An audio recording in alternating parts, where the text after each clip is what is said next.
Muito bem. Então, vamos lá, vamos dar início então à nossa aula de hoje. Então, nós já estamos na nossa lição 12, né? Onde nós vamos dar um fechamento aí, né? Sobre os 10 mandamentos para os dias atuais. Então, a aula de hoje é a primeira de duas aulas que tem por objetivo mostrar como que Jesus explicou ou ressignificou ou nos ensinou mesmo, né? Ensinou aos seus discípulos, que hoje somos nós, acerca dos mandamentos da lei de Deus. Então, hoje nós vamos abordar o primeiro grande mandamento. E o versículo-chave é Mateus 22, verso 37, onde Jesus está respondendo, né, a um mestre, e ele diz, amarás o Senhor teu Deus. Muito bem. Então, para a gente fazer uma introdução aqui, nós estamos estudando os 10 mandamentos, certo? E então, já deve ter ficado claro para os irmãos, ou os irmãos têm que procurar memorizar, pelo menos, onde que é, em que lugar da Bíblia que nós encontramos os 10 mandamentos. Então, está lá em Êxodo capítulo 20, e nessa situação é Deus que está falando diretamente ao povo. Então, o povo está ouvindo a voz de Deus, Deus está ditando os mandamentos ao povo, né? E depois nós temos em Deuteronômio, no capítulo 5, aí é Moisés que está falando ao povo, ele está repetindo a lei, ensinando ao povo as leis que o povo deve guardar. Então isso já deve ter ficado claro para os irmãos. Então, a partir de agora, algum visitante, algum novo convertido talvez, alguém que você está evangelizando, mas como que é os 10 mandamentos? Onde que está? Então você tem que lembrar, opa, Êxodo 20, Deuteronômio 5, isso tem que estar gravado aí, pelo menos essa referência aí na cabeça de nós todos, né? Então, a gente tem que lembrar que os mandamentos foram escritos pelo próprio Deus em tábuas de pedras, em tábuas de pedras. Isso para a gente conferir, eu coloquei aqui, ó, Êxodo 31, verso 18. Quando o Senhor acabou de falar com Moisés no Monte Sinai, deu a ele as duas tábuas do testemunho, tábuas de pedra, escritas pelo dedo de Deus. Então vejam que eram tábuas de pedra e escritas pelo próprio dedo de Deus. Em Êxodo 32, verso 15, nós vemos que Moisés voltou-se e desceu do monte com as duas tábuas do testemunho nas mãos. Tábuas escritas de ambos os lados, de um e de outro lado estavam escritas. Então nós vimos que Deus entregou, né, para Moisés tábuas de pedra, né, que estavam escritas por ele próprio, pelo próprio Deus, de um e de outro lado. Os dois lados das tábuas estavam escritos. Então, daí vem uma expressão que a gente vê muito hoje, que são leis pétreas. Por que leis pétreas? Leis na pedra, gravadas na pedra, que são leis que não podem ser revogadas, que não podem ser modificadas. Então, a partir daí, nós temos, né, por que leis pétreas? Porque leis gravadas em pedra e gravadas pelo próprio dedo, pelas próprias mãos de Deus, né? Então, a gente fez uma analogia lá nas primeiras aulas, nós comparamos, né? Deus está gravando aí essas leis em pedras, entregando em duas tábuas, provavelmente duas vias, né? Duas cópias. E aí a gente comparou isso daí com um contrato. Deus está fazendo um contrato entre ele, Deus, e o seu povo, que é o povo que ele formou para si, né? E nós também fizemos uma analogia com o contrato de casamento. Lembra que eu comentei isso? Né? Nós encontramos essa analogia nas escrituras, não é invenção nossa. Quando nós vemos a última cena registrada no finalzinho de Apocalipse, é o quê? Bodas do Cordeiro entre Cristo e sua igreja. O que é bodas? É uma festa de casamento. Né? Então nós podemos fazer assim uma analogia que Deus ele deixou registrado em pedra o que ele queria que o seu povo, como o seu povo agisse em relação a Deus, em relação ao próprio povo, né, uns com os outros. Então nós fizemos uma analogia de cada mandamento com um aspecto de um casamento, né? Então nós comentamos lá que, ora, se Deus, né, representado por Cristo nas bodas do Cordeiro, ele está levando a igreja, que somos nós, como sua noiva, o que o noivo espera da noiva? Que só tenha um noivo, então só pode ter um Deus, não pode ter vários. Né? Ele espera que não precise ter fotos, ídolos, imagens, não, porque nós temos a Ele próprio. Ele espera em cada um dos mandamentos algo que o noivo espera da noiva, né? Ele espera fidelidade, ele espera um tempo separado dos afazeres, do trabalho, e esse tempo é para quê? Para o descanso e para ter intimidade com o seu noivo. Ele espera que a noiva não minta, não mate, não cobice. Né? Cada um dos mandamentos pode ser aplicado de alguma forma de analogia entre a noiva, que somos nós, e o noivo, que é Cristo, ou Deus. Nós também comentamos aí, né? Isso eu coloquei em várias aulas, os irmãos já estão cansados de ver esse slide, que existia muitas leis, muitos mandamentos, né, nos primeiros livros da Bíblia. Nós podemos dividi-los em lei civil, que era o código da legislação para o governo daquele povo, que Israel era uma nação, né? Nós podemos encontrar leis ou mandamentos que eram cerimoniais, porque era a forma do povo, aquele povo, naquela época, se aproximar de Deus, naquele tempo, que era o tempo antigo. Nós colocamos que Jesus já cumpriu de forma definitiva a lei cerimonial. Né?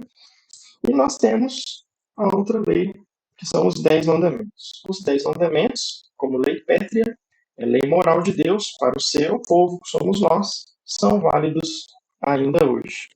Elas nos ensinam um relacionamento vertical entre o homem e Deus, né? Então, um relacionamento vertical, nós aqui embaixo para Deus, né? E também sobre o relacionamento horizontal, homem com os outros homens, né? Por isso horizontal. E aí lembra que eu coloquei? A lei civil não se aplica mais porque nós não somos civilmente Israel. Né? Nós aqui na nossa reunião hoje somos Brasil, talvez alguém possa estar morando fora, é a lei civil desse país aí. Né? Então por isso que nós não guardamos mais aquela lei civil que tinha inclusive a pena de morte, lembra que nós estudamos isso?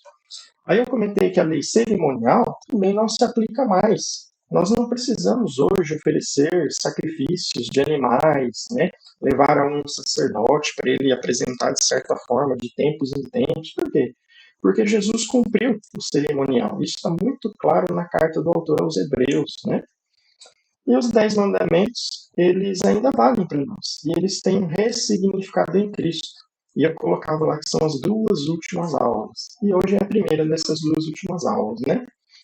Bom, eu acho que esse primeiro tópico, que a lei civil não se aplica porque nós não somos o país, a nação Israel civil, é muito claro, não tem dúvidas, né? Mas talvez algum dos irmãos ainda fique na dúvida. Mas por quê? O que era essa lei cerimonial que Jesus já cumpriu? Eu talvez não entendi direito.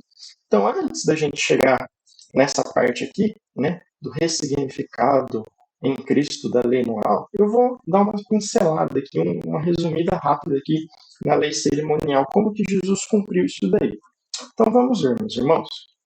A lei cerimonial, olha só o que Cristo fala em Mateus 5,17.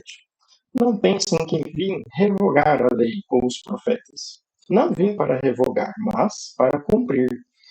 Então Cristo ele mostra que ele veio cumprir a lei e os profetas, ou seja, as escrituras. Não veio para revogar, agora não vale mais, agora eu vou mudar tudo. Não, eu vim cumprir. E a partir do cumprimento, eu vou estabelecer para vocês uma nova aliança. Né? Então, no Antigo Testamento, aquele povo, o povo de Israel, como que eles podiam se achegar a Deus? Né? Eles tinham no tabernáculo e depois no templo, né? A partir de Salomão, que construiu o templo, um local físico onde eram oferecidas as ofertas e os sacrifícios a Deus. Então, quando eles precisavam realizar ofertas para perdão de pecados, para diversas situações, e isso era muito bem determinado ali na lei cerimonial, eles tinham que se deslocar até esse local, né? que até o tempo de Davi era o tabernáculo, e a partir de Salomão era o templo. E ali eles podiam oferecer as ofertas, o sacrifício. Ali tinha os sacerdotes, tinha os levitas, né? Então, três pontos aqui que merecem destaque. Eram os sacerdotes que intermediavam, né? O relacionamento entre o povo e Deus. Esse relacionamento ele era temporário, eles precisavam ser repetidos periodicamente, de tempos em tempos, conforme houvesse necessidade. E representava, né, o tabernáculo, o templo, representava de alguma forma a presença de Deus no meio ali do seu povo. Vamos ver por que Cristo cumpriu o cerimonial. Olha só, os sacerdotes aqui intermediavam, mas agora nós aprendemos que Cristo é o único mediador entre nós, homens, e Deus. Isso está lá, claro, em 1 Timóteo 2, verso 5, e também em Hebreus 9, 15. Cristo é o único mediador, e é o suficiente mediador. Não precisamos mais levar a sacerdotes as nossas orações, as nossas ofertas, os sacrifícios. Não precisa. Essas ofertas e sacrifícios eram temporários. O de Cristo, o sacrifício de Cristo, é definitivo. Isso está muito bem explicado, muito bem descrito no capítulo 9 da carta aos Hebreus. E ali o tabernáculo, o templo, ele representava a presença de Deus no meio do seu povo ali, naquela época. E agora, nós temos que Cristo é o Deus conosco, conforme Mateus 1, verso 23. Cristo é o Emmanuel, que significa Deus conosco.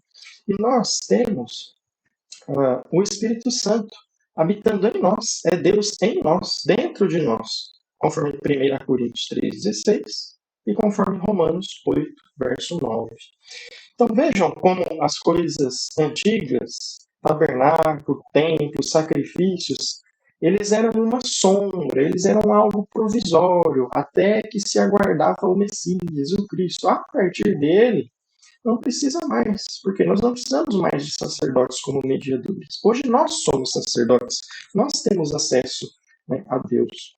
Quem é o intermediador hoje? Cristo. Por quê? Porque o seu sacrifício é definitivo. Nós não precisamos mais ficar repetindo sacrifícios de tempos em tempos. E nós não precisamos procurar um lugar para poder se chegar a Deus, porque nós temos Deus, através do Espírito Santo, em nós. Muito bem. Vamos ver alguns elementos do local ali, do templo, do tabernáculo, que fazia parte do cerimonial, para os irmãos entenderem bem, para não ficar nenhuma dúvida. Olha só, nós tínhamos ali o altar do sacrifício, a bacia de bronze para a purificação, o candelabro de ouro, os pães da proposição, o altar do incenso e a arca da aliança. Eu vou colocar uma figurinha aqui para os irmãos poderem visualizar, né, essa como uma ilustração. Então, aqui nós temos o tabernáculo, desde o tempo de Moisés até o tempo de Davi. Então, era uma estrutura relativamente simples, né? Para nós é simples, mas eu acho que para eles construírem isso aqui na época devia ser bastante complicado. Aqui nós temos no pátio o altar do sacrifício, a bacia de bronze, onde os sacerdotes faziam a limpeza como purificação, para poder entrar num primeiro local aqui, que era o local santo, onde ficava o candelabro, os pães da proposição e o incenso.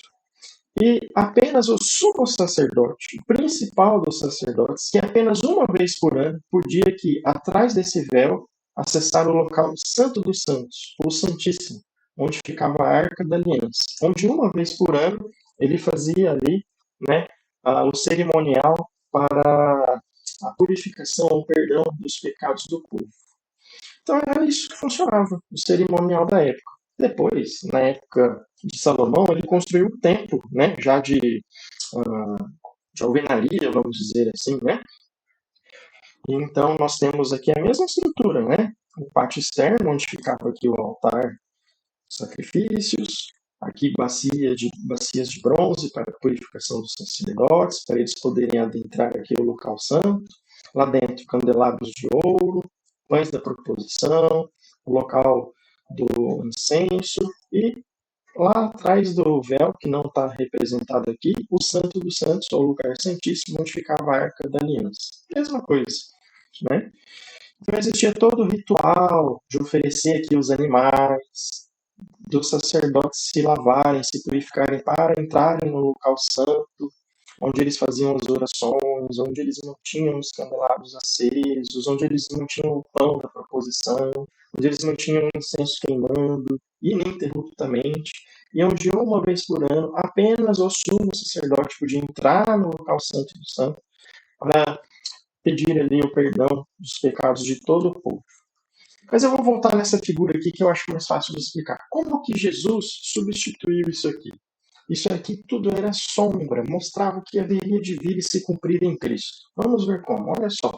Primeiro, o altar do sacrifício, onde eram queimados os sacrifícios. Ali os animais, né, que eram levados pelo povo. E aí, o que é? Cristo, ele é o próprio sacrifício. Lembra em João, capítulo 1, verso 29? Eis aí o Cordeiro de Deus que tira o pecado do mundo. Então, Cristo é o próprio Cordeiro do sacrifício. E ele também é o sumo sacerdote. Ele também é responsável por oferecer esse sacrifício, conforme o capítulo 8 e 9 de Hebreus. Aqui na bacia de bronze, onde havia água para a lavagem e purificação dos sacerdotes, para depois poderem entrarem no lugar santo, como que nós podemos ver isso daí? Através da obra de Cristo. O sangue de Cristo nos purifica dos nossos pecados, conforme Hebreus, capítulo 1, verso 3. Ali dentro, já do local santo, vejam a figura do candelabro, que representava Deus como Criador da luz e de todas as coisas que existem. E como que Cristo pode cumprir esse papel do candelabro? Olha, Cristo é a luz do mundo. Ele diz isso lá no Evangelho de João, no capítulo 8, no verso 12. Então vejam que os elementos, né, vão sendo representados aí por Cristo. Olha ali, o local onde ficavam os pães da proposição. Por que tinha esses pães ali? Eles representavam a presença e a provisão de Deus para o seu povo permanentemente. Deus supria o seu povo, não deixava faltar nada para o seu povo. E Cristo? Cristo é o pão da vida, conforme João, capítulo 6, verso 35. E o altar do incenso, onde era queimado continuamente incensos aromáticos. Nós não temos uma referência clara do significado desse incenso ali.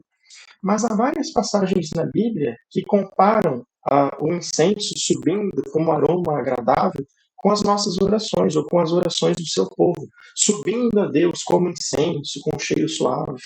Então nós podemos, por analogia, inferir que eles representavam as orações do povo de Deus. E Cristo, ele intercede por nós hoje, junto ao Pai. Ora, a primeira carta de João, capítulo 2, versos 1, diz que nós temos advogado junto ao Pai, intercedendo por nós. Olha que interessante. E, finalmente, dentro do Santo dos Santos, atrás do véu aqui, nós tínhamos a Arca da Aliança, onde uma vez por ano haveria propiciação para o perdão dos pecados do povo. Apenas o sumo sacerdote podia entrar ali e fazer o ritual, o cerimonial. E Cristo, ele foi o sumo sacerdote. Isso está explicado na carta aos Hebreus, capítulo 2, versos 17. E também, Cristo é o sacrifício final e suficiente para o perdão dos pecados. O sacrifício não precisa ser repetido diversas vezes, como era repetido uma vez por ano antes de Cristo. Mas a partir de Cristo, o seu sacrifício na cruz foi um sacrifício suficiente. Isso está bem explicado lá em Hebreus, capítulo 9.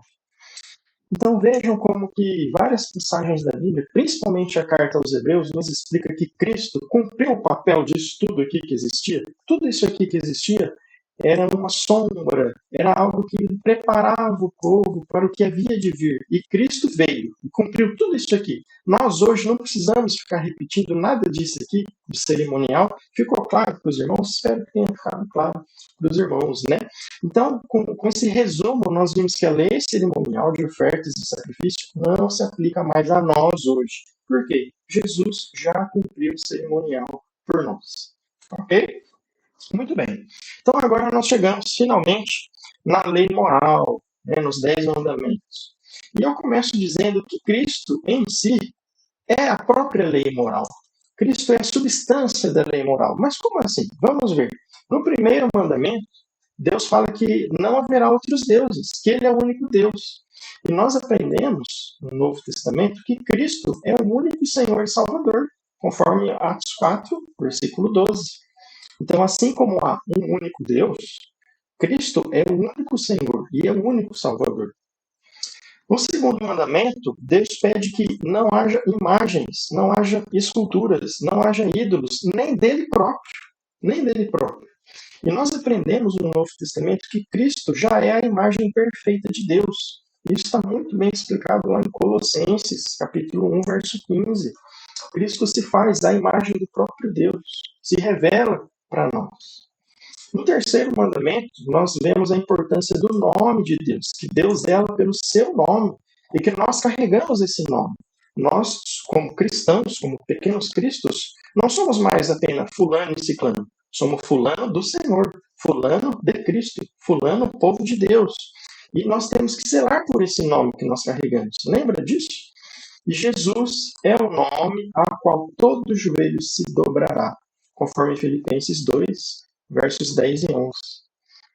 No quarto mandamento, nós aprendemos que Deus pediu do seu povo um tempo específico de descanso, onde o povo deixava as atividades, os afazeres, as preocupações, para descansar dos afazeres e para fazer o que nesse tempo de descanso? Para buscar mais dele, de Deus, de comunhão, oração, intimidade com Deus.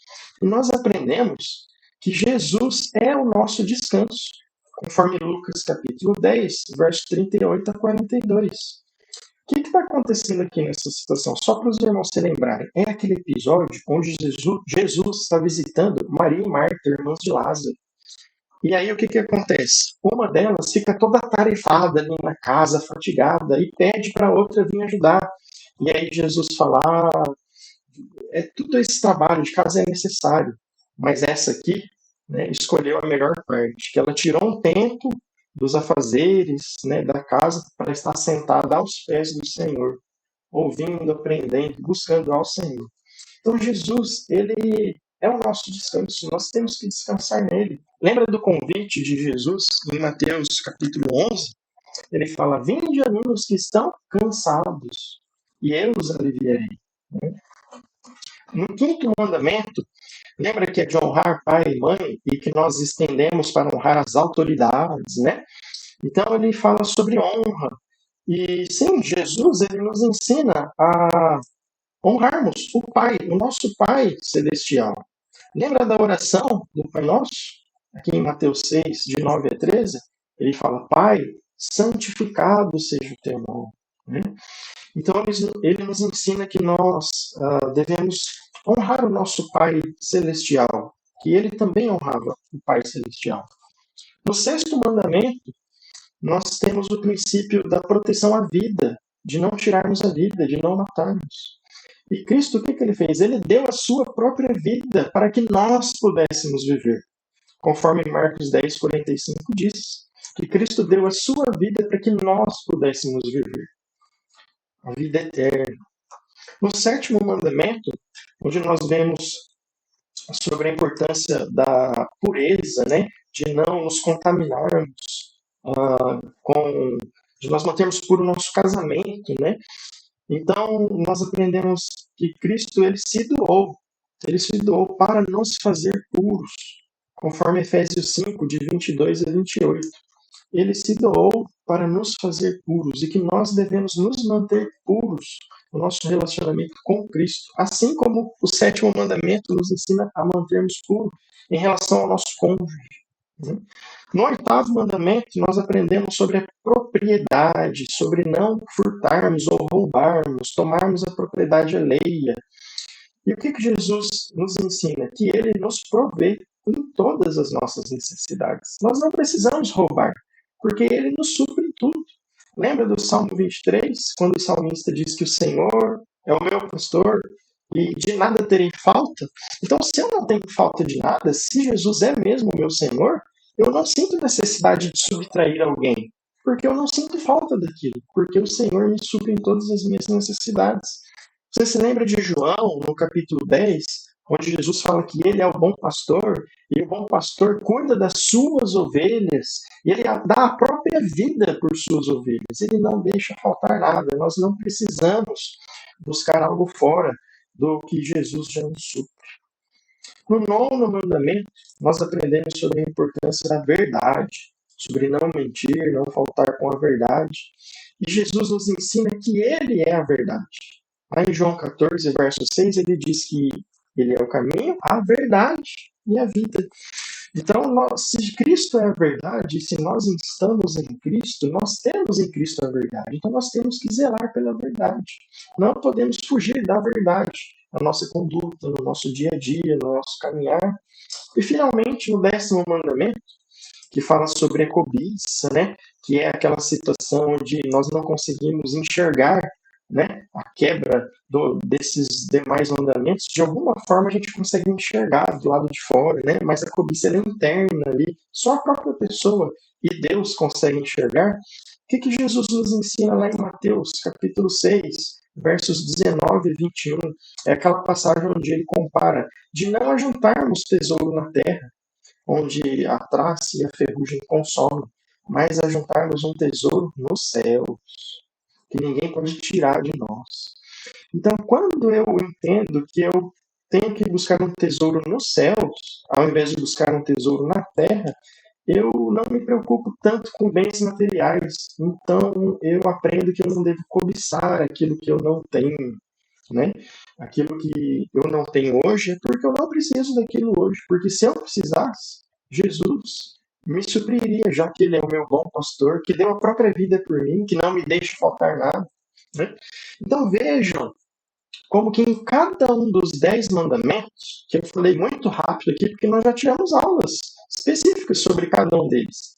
Mas veja como que, de alguma forma, Cristo, em sua própria vida, ele já viveu isso, ele já ensinou isso, já deixou um ensinamento para nós. Então, ele é, em si próprio, a lei moral de Deus, né? Mas aí alguém pode estar perguntando, mas para que serve a lei? Para que serve a lei? Para que tem? Então, olha só, preste bastante atenção, meus irmãos. Olha o que Romanos 10, verso 4 está dizendo. Porque o fim da lei é Cristo, para a justificação.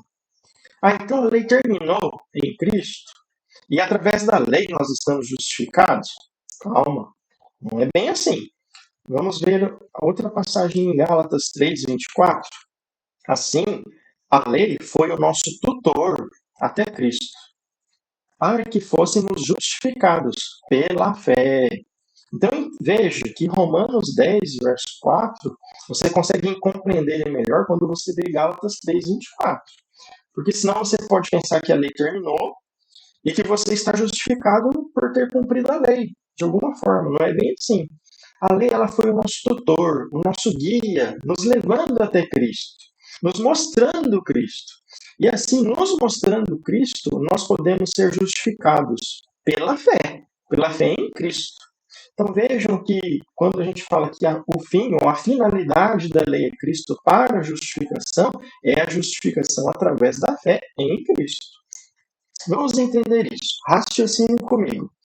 A lei de Deus, ela nos mostra que os padrões de Deus são altíssimos. Deus, ele requer um padrão muito alto. É muito difícil cumprir perfeitamente toda a lei moral de Deus. Então ela nos indica que nós não conseguimos atingir os padrões de Deus. Em algum momento, de alguma forma, nós vamos tropeçar em algum dos pontos da lei moral de Deus. Ora, se a lei nos mostra que o padrão de Deus é muito alto, se ela nos mostra que nós, por nós mesmos, não conseguimos atingir esse padrão tão alto de Deus, o que a lei nos mostra?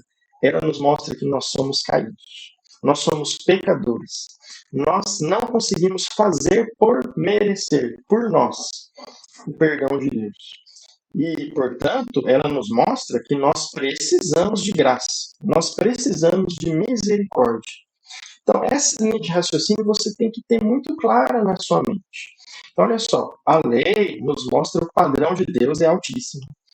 Assim, ela não indica nos indica que nós não conseguimos atingir esse padrão altíssimo de Deus. Em algum momento nós vamos tropeçar. Assim, ela nos mostra que nós somos pecadores, que nós somos caídos e, portanto, mostra que nós precisamos da graça, nós precisamos da misericórdia de Deus. E assim nós podemos concluir que nós precisamos de Cristo. Então, veja, a lei, através de toda essa linha de raciocínio, nos leva à seguinte conclusão: preciso de Cristo. Eu, por mim mesmo, estou longe de Deus, sou pecador. Então, nós podemos concluir o quê? Que a lei nos aponta para Cristo. Conseguem entender, então, a passagem de Romanos 10 e de Gálatas 3? Que a finalidade da lei é Cristo e que a lei é nosso tutor, ou nosso guia até Cristo, para que fôssemos justificados pela fé. Então, é isso. A lei nos aponta diretamente a Cristo. Por quê? Porque ela nos mostra os padrões de Deus Altíssimo, que nós não conseguimos cumprir com perfeição o tempo todo. Ela nos mostra que somos caídos e somos pecadores, e como caídos e pecadores, precisamos da graça. E como alcançar a graça? Através de Cristo. Não há outra forma. Logo, a lei nos leva a Cristo. Muito bem. E agora, o que Cristo nos ensina sobre a lei? O que Cristo nos ensina sobre a lei? Vamos começar a ver isso em Mateus capítulo 5, quando nós temos o Sermão do Monte, ou o Sermão da Montanha.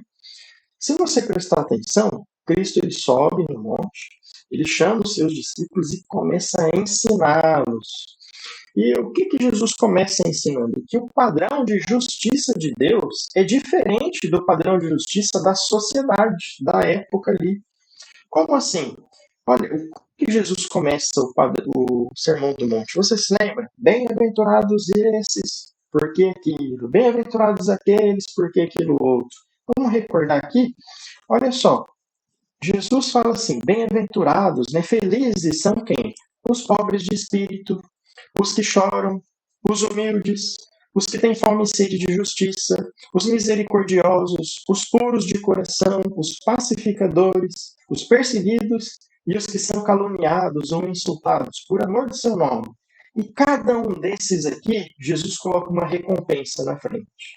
Mas eu chamo a atenção porque o padrão da sociedade, da época, essa sociedade hoje, o que ela pensa? Quem é pobre de espírito, quem chora, quem é humilde, quem tem fome e sede de justiça, quem age com misericórdia, quem é puro de coração, quem busca a paz, quem é perseguido, caluniado, insultado, a sociedade daquela época e a nossa sociedade hoje coloca lá embaixo. Mas Jesus, ele coloca lá em cima, ele inverte o que seria a ordem natural. Olha, quem é pobre de espírito, esse sim.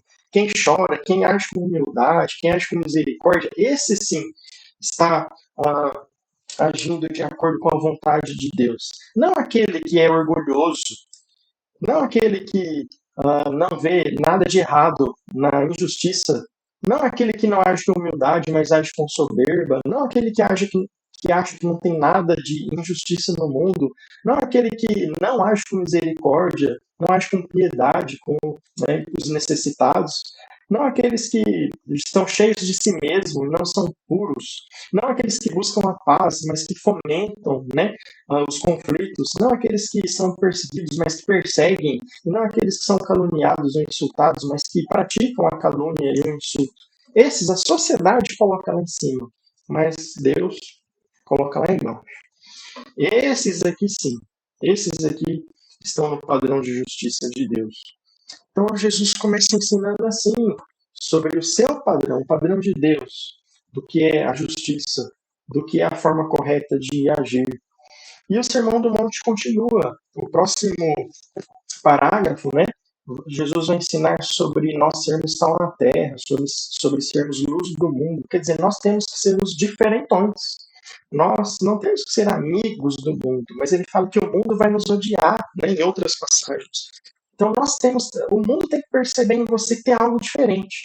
Todo mundo age com desonestidade, enganando ali o patrão, ou o patrão passando a perna no empregado, mas você que sabe, que percebeu a lei moral de Deus, você não, eu não vou passar a perna no meu patrão ou no meu empregado. Eu vou já agir com justiça com ele.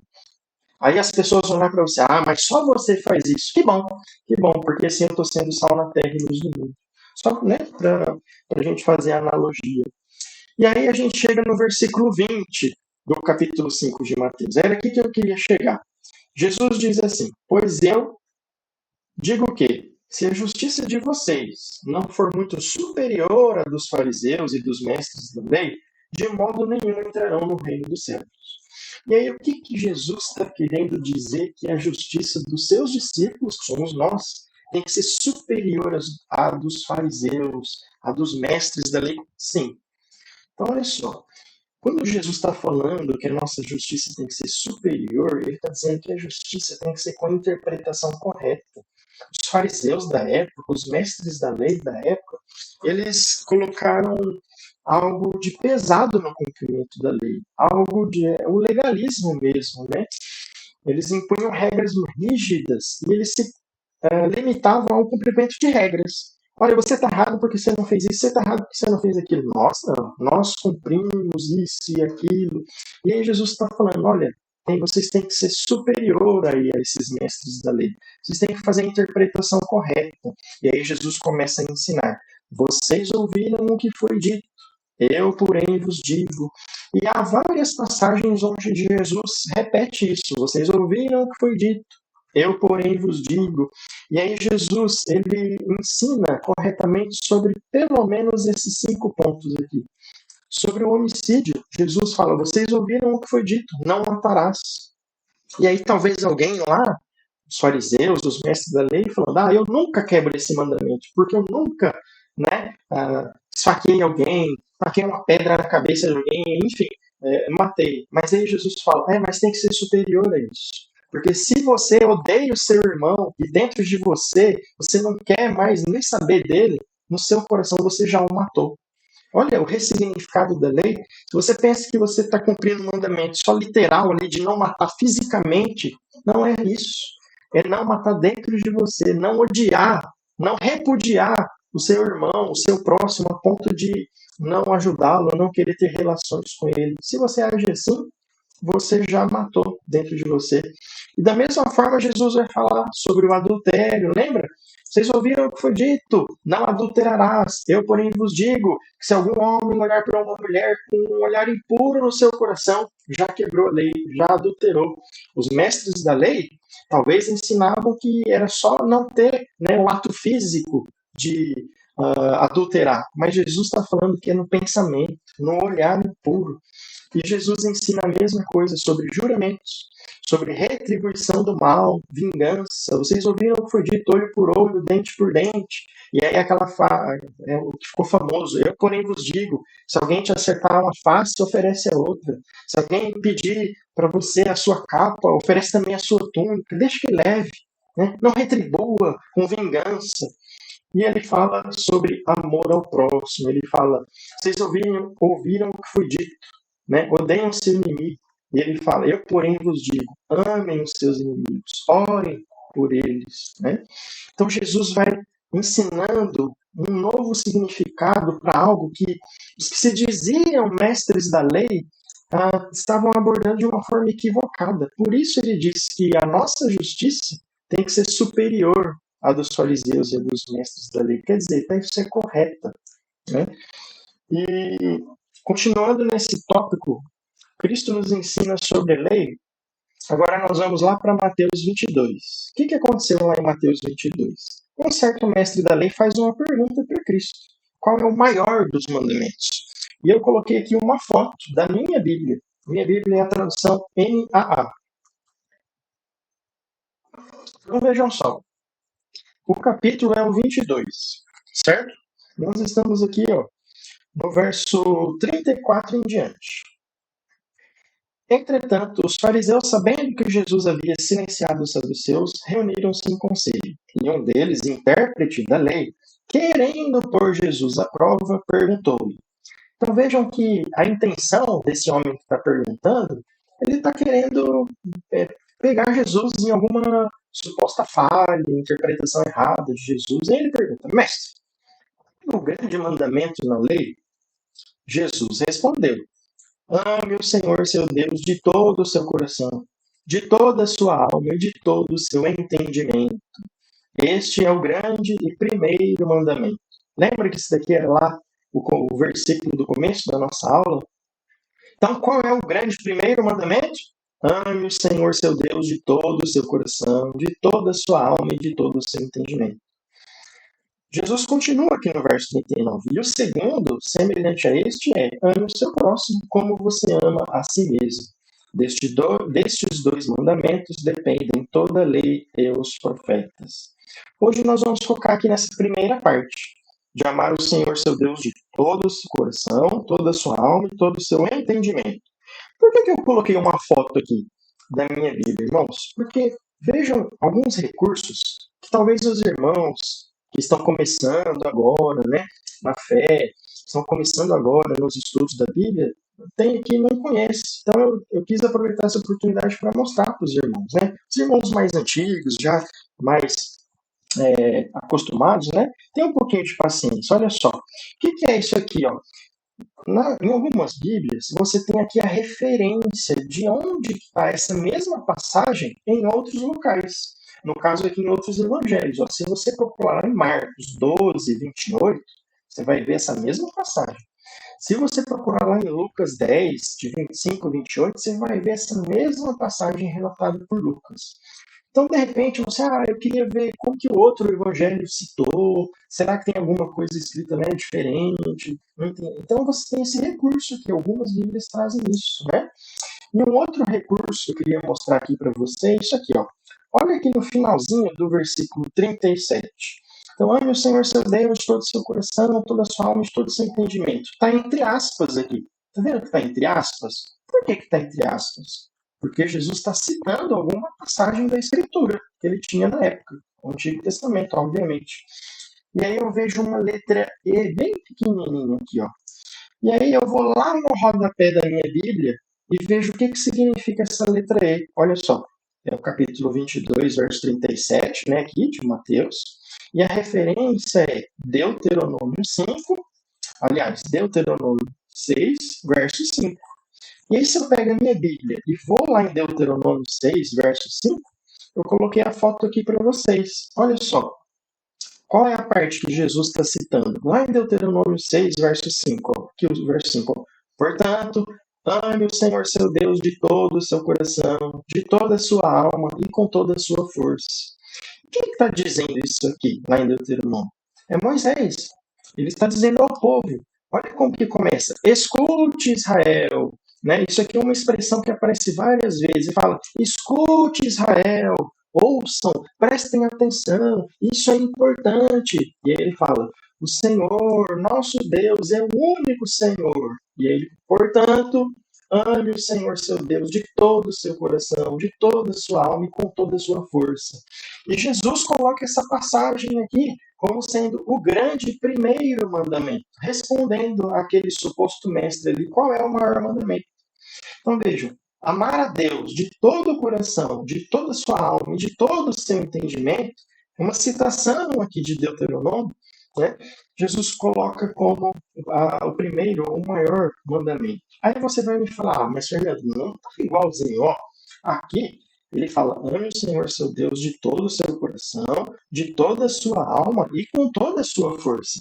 Aqui ele fala coração, alma e entendimento. O que será que aconteceu? Né? Por que será que Jesus trocou ali, né, as palavras? Olha, algumas explicações aí são lançadas pelos teólogos, pelos que estudam isso, né?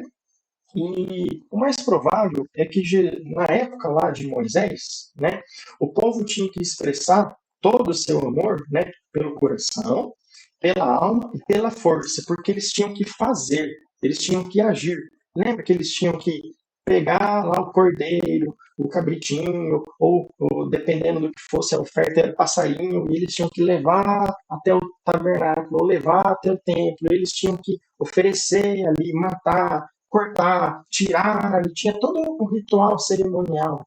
Talvez aquilo era resumido assim na força. E agora aqui não precisava mais disso. E aí Jesus vai falar, no lugar de força, com todo o seu entendimento. porque agora nós temos a parte racional. Lembra que Paulo fala aos Romanos, né, que é o nosso culto racional? Então, talvez essa seja uma possível explicação por que Deus trocou a força pelo entendimento. Porque agora nós temos que amar nosso Deus com o nosso coração, com a nossa alma, com o nosso entendimento, né? Mas então qual é o grande primeiro mandamento? Amar a Deus. Amar a Deus, meus irmãos, é o maior mandamento. O que Deus exige do seu povo com esse mandamento? Ele exige senhorio exclusivo. Que nós não tenhamos outros deuses, outras formas de tentar alcançar algo para as nossas vidas, somente a Deus. E esse Deus nós temos que amar completamente, de todo o nosso ser, de todo o nosso coração, nossa alma e nosso entendimento. Então veja que coração e alma, se nós podemos resumir assim, que nós temos que amar esse nosso Deus mais do que nós amamos a nossa própria vida aqui na Terra. Lembra que Jesus, ele vai falar em um certo momento, que quem quer ganhar a vida eterna, perderá a vida terrena, né?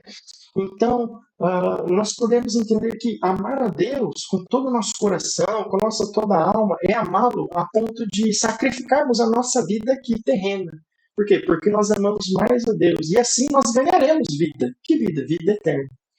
E quando nós falamos em amar a Deus com todo o nosso entendimento, nós precisamos buscar conhecer a Deus.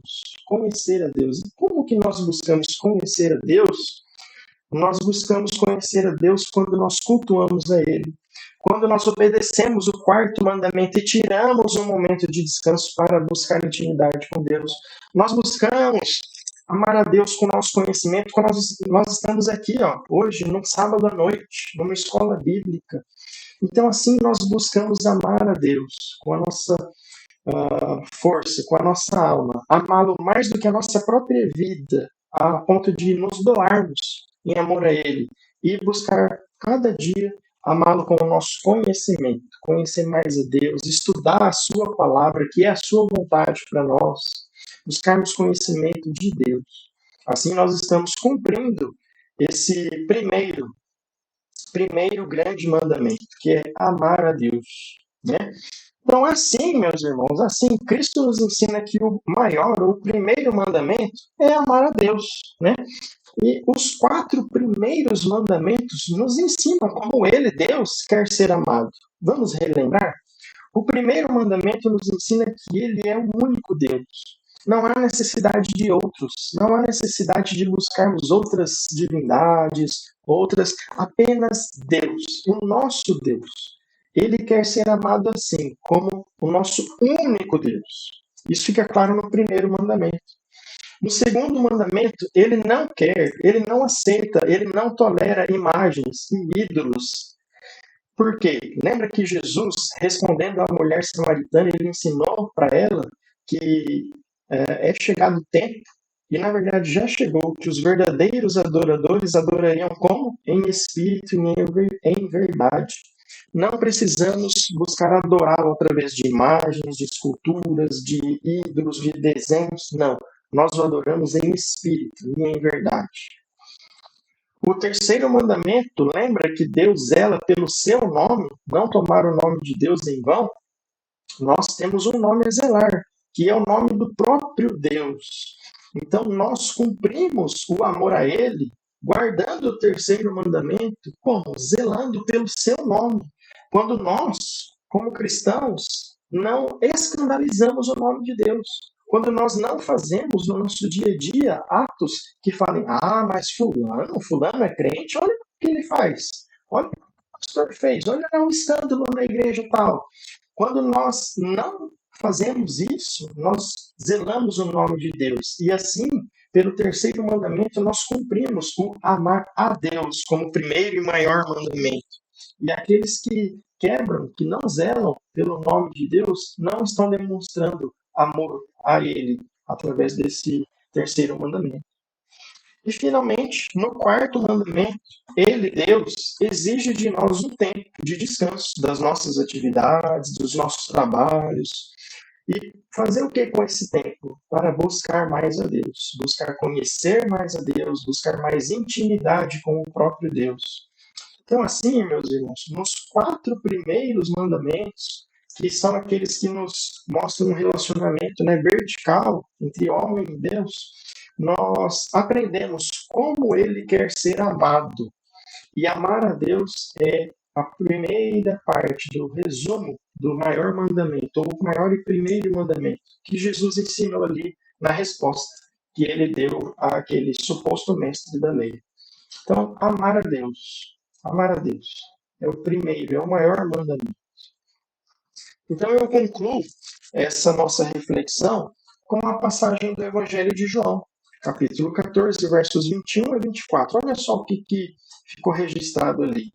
Jesus está falando: quem tem os meus mandamentos e lhes obedece, esse é o que me ama. Aquele que me ama será amado por meu Pai, e eu também o amarei e me revelarei a ele. Disse então Judas, não Iscariotes.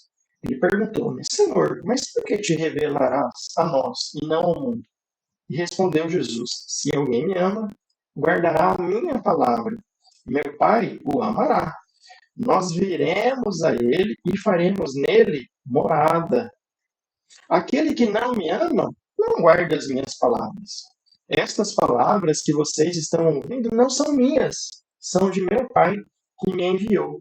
Então, olha só, como demonstrar o amor ao Pai, o amor de Deus, o amor de nossa parte para com Deus, guardando as palavras de Cristo, que ele diz que não são dele, mas são do Pai que o enviou. Então, quando nós guardamos os ensinamentos de Jesus, quando nós guardamos e obedecemos, nós demonstramos que nós o amamos. E quando nós o amamos, Jesus fala que ele vem, né, e faz morada em nós.